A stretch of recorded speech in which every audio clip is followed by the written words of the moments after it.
I've always been the kind of guy who tries to keep his head down and do good work. Growing up in a small town in the Midwest, my parents instilled in me the value of hard work and integrity.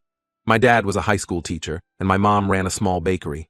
They weren't rich, but they taught me that success comes from putting in the effort and being honest.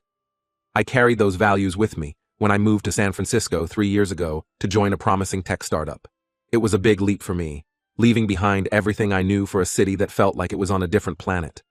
But I was excited about the opportunity to work on cutting-edge software and be part of something that could really make a difference. The first couple of years at the company were great. I threw myself into my work, often staying late to perfect my code or brainstorm new features. My colleagues became like a second family to me. We'd grab beers after work, have weekend hackathons, and genuinely enjoyed each other's company. I even started dating another developer, Brenda, though we eventually broke up amicably when she took a job in Seattle. Outside of work, I found my niche in the local music scene. I've played guitar since I was a kid, and I set up a small recording studio in my apartment. On weekends, I'd often play at open mic nights or jam with other musicians I met. It was a great way to balance out the intense focus of my day job with something creative and expressive. Everything changed about a year ago when Mark joined our team. From day one, something about him rubbed me the wrong way. He waltzed in like he owned the place, bragging about his previous jobs at big-name tech companies and dropping names of Silicon Valley bigwigs he claimed to know personally. At first, I tried to give him the benefit of the doubt. Maybe he was just nervous and overcompensating. I even invited him out for drinks with some of the team, hoping he'd relax and show a different side. But as the weeks went by, it became clear that this was just who Mark was. In team meetings, Mark would dominate the conversation, talking over others and dismissing ideas that weren't his own. He'd find ways to insert himself into projects he wasn't even assigned to, always angling for the most high-profile tasks. What bothered me most was how he'd take credit for other people's work. He had a way of presenting things that made it seem like every good idea had originated with him. I tried to brush it off and focus on my own work.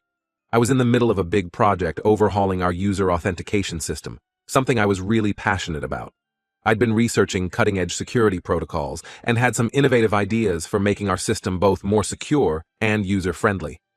One day, I was working late, putting the finishing touches on a presentation about my authentication project. Mark strolled by my desk, peering at my screen.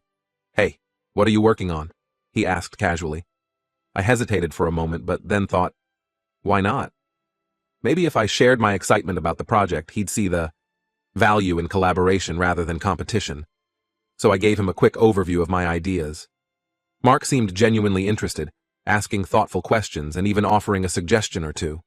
For the first time, I felt like maybe I'd misjudged him. We ended up talking for over an hour, diving deep into the technical details. When he left, he thanked me for sharing and said he was looking forward to the presentation. The next morning, I arrived at the office early, ready to give my presentation to the team. But as I walked in, I saw Mark already standing at the front of the room, my slides up on the screen. My heart sank as I realized what was happening. Mark was presenting my authentication project as if it was his own idea. He used my slides, my research, even some of the specific phrases I'd used when explaining it to him. The team, including our manager, seemed impressed. They were nodding along, asking questions that Mark deftly answered using the information I'd shared with him. I sat there in shock, unable to process what was happening. Part of me wanted to stand up and call him out right there, but another part was paralyzed. I'd always avoided confrontation, always believed that the truth would speak for itself. But now, watching Mark bask in the praise for my work, I realized that sometimes you have to speak up for yourself. After the meeting, I pulled Mark aside, my heart pounding. "What was that?" I demanded, trying to keep my voice steady. "That was my project, my ideas. Why did you present it without even mentioning me?" Mark looked at me with a mixture of surprise and amusement. "Oh, come on," he said, clapping me on the shoulder. "We're all on the same team here. No need to be so territorial. Besides, I refined those ideas, made them presentable. You should be thanking me for getting them approved." I was speechless. How could he twist things around like that? Before I could gather my thoughts to respond, he was already walking away, saying over his shoulder, "Great teamwork on this one." Since then, it's only gotten worse.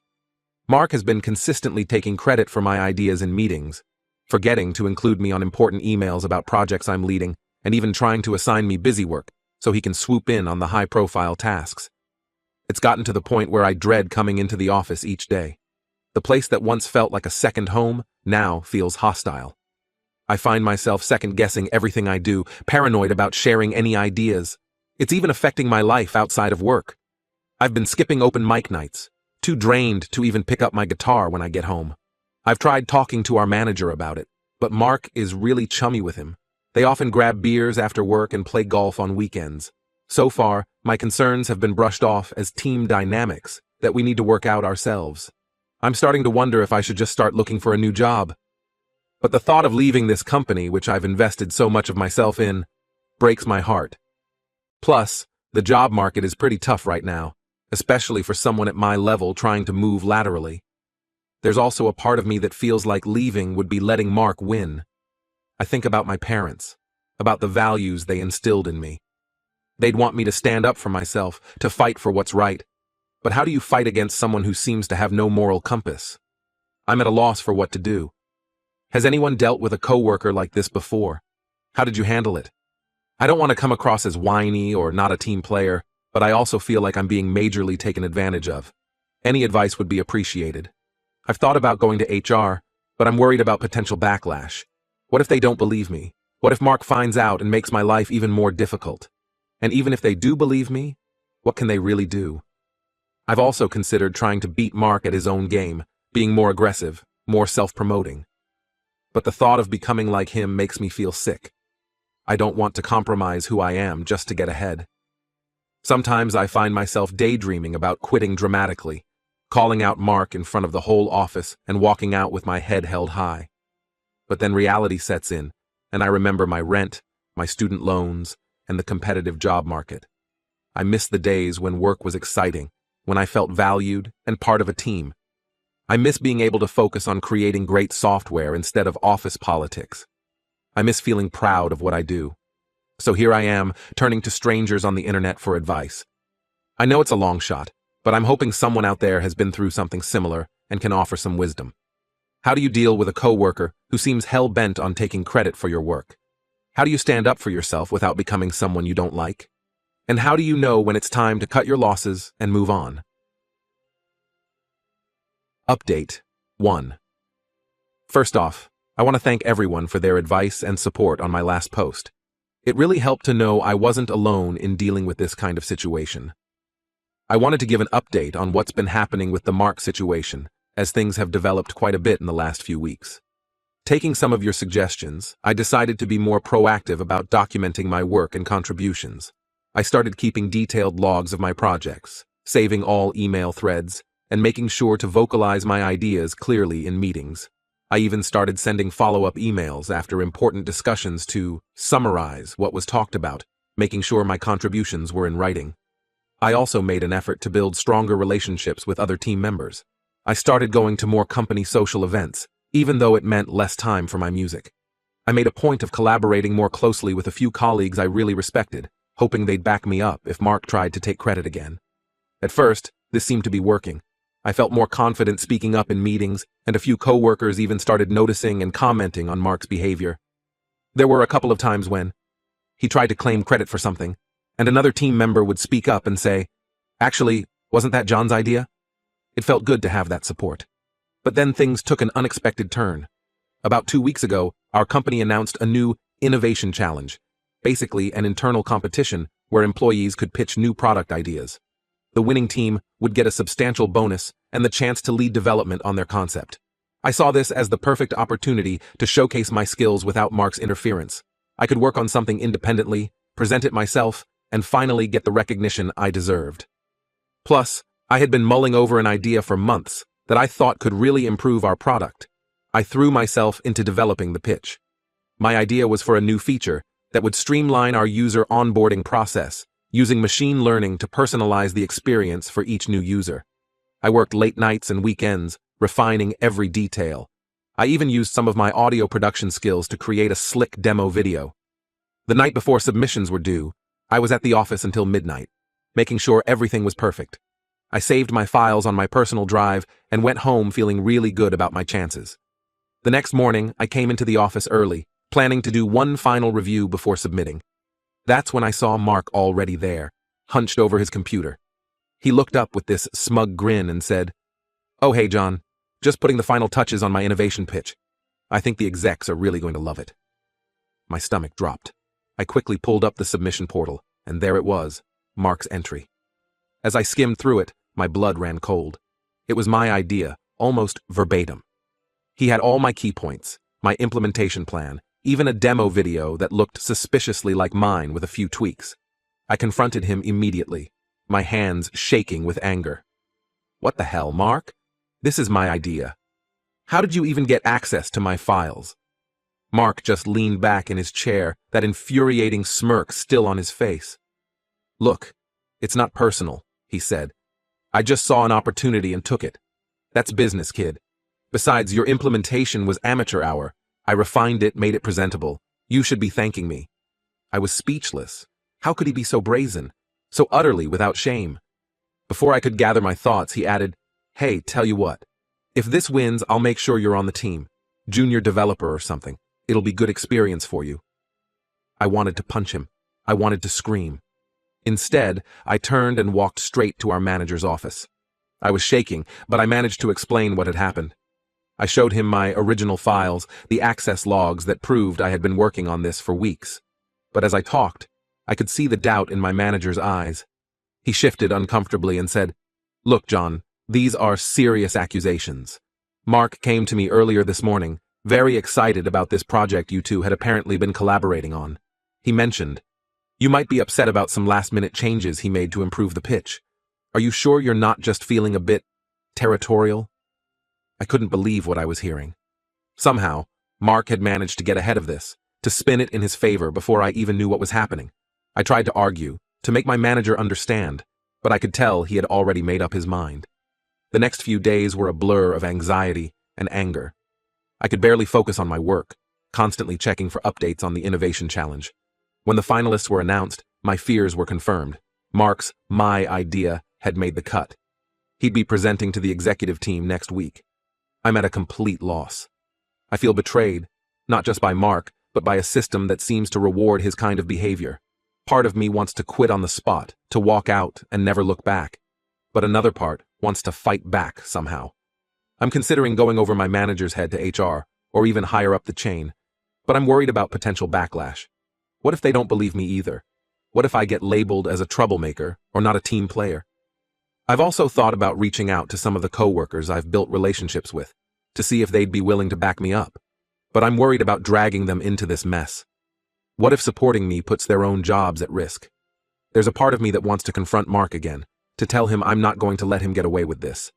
But given how he's manipulated the situation so far, I'm afraid that might just give him more ammunition to use against me. I find myself lying awake at night, replaying everything in my head, wondering if there was something I could have done differently. Should I have been more guarded with my work, less trusting? The values my parents instilled in me, honesty, hard work, integrity, suddenly seem naive in the face of someone like Mark. I haven't been able to touch my guitar or record any music since this happened. The creative spark that used to energize me after a long day of coding is just gone. I feel drained, defeated. Has anyone been in a similar situation? How did you handle it? I'm open to any and all suggestions at this point. I can't let Mark get away with this, but I also don't want to torpedo my own career in the process. How do you fight back against someone who seems to have no moral compass, especially when they've already manipulated the situation in their favor? Update 2. I want to thank everyone again for their support and advice. Your words have been a lifeline during this incredibly stressful time. A lot has happened since my last update, and I'm still processing it all. Taking the advice of many commenters, I decided to go to HR with my concerns about Mark. I spent a whole weekend gathering all the evidence I could, emails, file access logs, my original project files with their creation dates, and even got a couple of coworkers to write statements backing up my side of the story. I was incredibly nervous walking into the HR office on Monday morning. The HR rep, Lisa, listened carefully as I laid out everything that had happened, from the earlier incidents of Mark taking credit for my work to the recent Innovation Challenge fiasco. She seemed genuinely concerned and assured me they would investigate thoroughly. For the next week, I was on edge. Mark seemed oblivious, still swaggering around the office and bragging about his upcoming presentation to the execs. I did my best to avoid him and focus on my work, but it was hard. Every time I saw him, my stomach would clench with anger and anxiety. Then, 2 days before the big presentation, I was called into a meeting with HR, my direct manager, and to my surprise, our CTO. My heart was pounding as I sat down, unsure of what to expect. The CTO spoke first, thanking me for bringing this issue to their attention. It turns out they had done a deep dive into the situation and found overwhelming evidence that Mark had indeed stolen my idea and had a history of taking credit for others' work. They then dropped a bombshell. Mark had been fired, effective immediately. They had confronted him with the evidence, and apparently he'd broken down and admitted to everything. The CTO apologized profusely for letting this go on for so long and assured me that they were implementing new processes to prevent similar situations in the future. I sat there in shock, trying to process what I was hearing. Part of me felt vindicated, relieved that the truth had finally come out. But another part felt almost guilty? Like maybe I had overreacted or caused someone to lose their job. I know that's ridiculous. Mark did this to himself, but it's hard to shake that feeling. Then came another surprise. The CTO asked if I'd be willing to present my original idea to the executive team in Mark's place. They were impressed with the concept and wanted to hear it from the true creator. I agreed, of course, though I was terrified at the prospect of presenting to such high-level executives on such short notice. I spent the next 48 hours in a frenzy, polishing my presentation and practicing my delivery. I barely slept, running on adrenaline and coffee. The day of the presentation arrived, and despite my nerves, it went incredibly well. The executives loved the idea and had tons of thoughtful questions. They seemed genuinely impressed not just with the concept, but with my technical knowledge and passion for the project. At the end, they even hinted that this could lead to a promotion for me. I left that meeting feeling a mix of emotions, elated that my idea had been so well received, proud that I'd stood up for myself, but also exhausted and a bit overwhelmed by everything that had happened. The next few days were a whirlwind. Word spread quickly about Mark's departure and my presentation to the execs.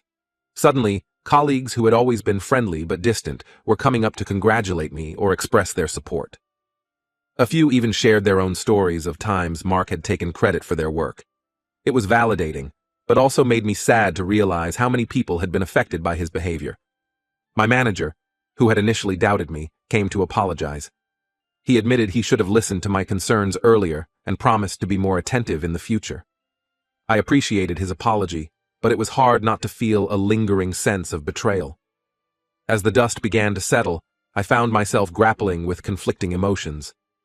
I was relieved that Mark was gone and that the truth had come out. But I was also angry that it had taken so long and that I had to go through so much stress and self-doubt. Part of me wondered if I could truly trust this company again, after they had let Mark's behavior go unchecked for so long.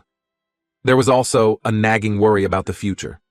Would people see me differently now? Would they think I was the one who got Mark fired? And how would this affect my relationships with other coworkers, especially those who had been friendly with Mark? I'm trying to focus on the positives. My idea is moving forward into development, and I've been given the lead on the project. It's exciting to see something I created coming to life, and to have the chance to make a real impact on our product. I've also noticed a change in how I carry myself at work. I'm more assertive in meetings, more confident in presenting my ideas. The experience with Mark, as painful as it was, taught me the importance of standing up for myself and my work. But it hasn't all been smooth sailing. There are still moments when I catch myself feeling paranoid, double-checking my work to make sure it's secure or hesitating to share ideas in meetings. I'm working on finding a balance between being cautious and not letting this experience make me overly guarded. Outside of work, I'm slowly getting back into my music. The other night, I picked up my guitar for the first time in weeks and just played for hours. It felt good to lose myself in something creative again, to remember that there's more to my life than just work and office drama. As I move forward, I'm trying to take the lessons from this experience and use them to become not just a better developer, but a better colleague and leader as well. I want to create an environment where everyone feels valued and credited for their contributions. I'm curious to hear from others who have been through similar situations. How did you rebuild trust with your employer after something like this? How do you move forward without becoming overly paranoid or jaded? And for those who have moved into leadership positions after experiencing workplace conflicts, how do you balance being a team player with protecting your own interests? Update 3. It's been about a month since my last update, and I wanted to share how things have progressed since then. The dust has settled a bit, and I'm starting to find my footing in this new reality at work. My idea for the user onboarding improvement has been officially greenlit for development, and I've been promoted to lead the project. It's exciting to see something I created moving forward, but it's also been a huge learning curve. I'm now managing a small team, which comes with its own set of challenges. I find myself constantly thinking about how to be a good leader, how to give credit where it's due, and how to foster a collaborative environment without losing sight of individual contributions. The company has been making efforts to improve the overall work culture. They've implemented new policies around project attribution and have been holding workshops on fostering a more collaborative environment. It's a start, but I know these kinds of changes take time to really take hold. I've been trying to do my part by being transparent about my work process and encouraging open communication within my team. One unexpected development has been my relationship with Sarah, another developer on our team. We've always gotten along well, but in the wake of the Mark situation, we've grown a lot closer. She was one of the coworkers who backed up my story to HR, and since then, we've been grabbing lunch together regularly and even hanging out outside of work. Last week, Sarah confided in me that she had also experienced issues with Mark taking credit for her work, but she had been too intimidated to speak up. We had a long talk about the importance of standing up for ourselves and supporting each other in the workplace. It felt good to connect with someone who really understood what I'd been through.